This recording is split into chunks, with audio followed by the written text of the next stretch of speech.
இந்த மகா சிவராத்திரி இயற்கை நமக்கு கொடுத்திருக்கிற ஒரு மகத்தான அன்பளிப்பு.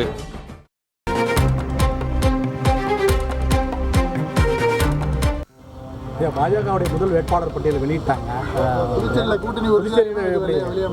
இன்னைக்கு வந்து இந்த தேர்தலில் நாங்கள் சொல்லியிருக்கிறோம், நம்முடைய புதுச்சேரியுடைய பாராளுமன்ற இடம் நம்முடைய பாரதிய ஜனதா கட்சிக்கு ஒதுக்கப்பட்டிருக்கிறது என்பது ஏற்கனவே முடிவு செய்யப்பட்டுவிட்டோம் என்று வேட்பாளர் அவங்க அறிவிப்பாங்க. வேட்பாளர் சொல்கிறோமா இல்லை அவங்க எதுவும் அறிவிப்பாங்க. இல்லை உங்கள்கிட்ட வேட்பாளர் கொடுத்து கலந்து ஆலோசிச்சிருக்காங்க. அறிவிப்பாங்கன்ற.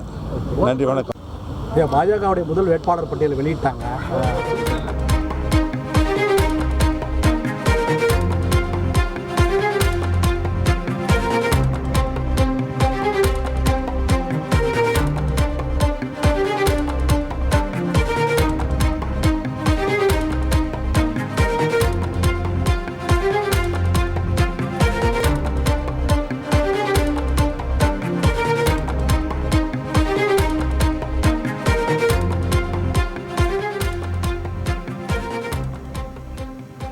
புதுச்சேரியில் நடைபெறவுள்ள பாராளுமன்ற தேர்தலில் தேசிய ஜனநாயக கூட்டணியில் எந்த கட்சி போட்டியிடுவது என்பது தொடர்பாக தொடர்ச்சியாக பேச்சுவார்த்தை நடைபெற்று வருகிறது.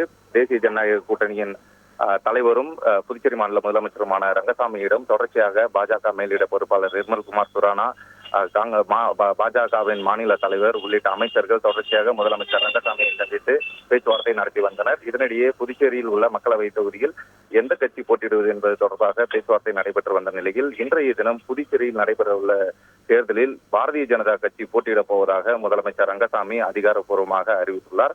மேலும் ஏற்கனவே பாஜக போட்டியிடுவதாக முடிவு செய்யப்பட்டுள்ளதாகவும் தேர்தலில் வேட்பாளர் யார் என்பதை பாஜக விரைவில் அறிவிக்கும் எனவும் முதலமைச்சர் ரங்கசாமி தெரிவித்துள்ளார்.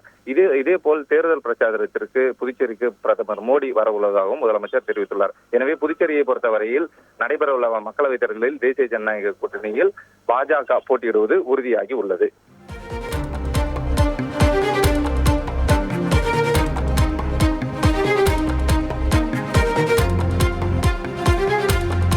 இந்த மகா சிவராத்திரி இயற்கை நமக்கு கொடுத்திருக்கிற ஒரு மகத்தான அன்பளிப்பு.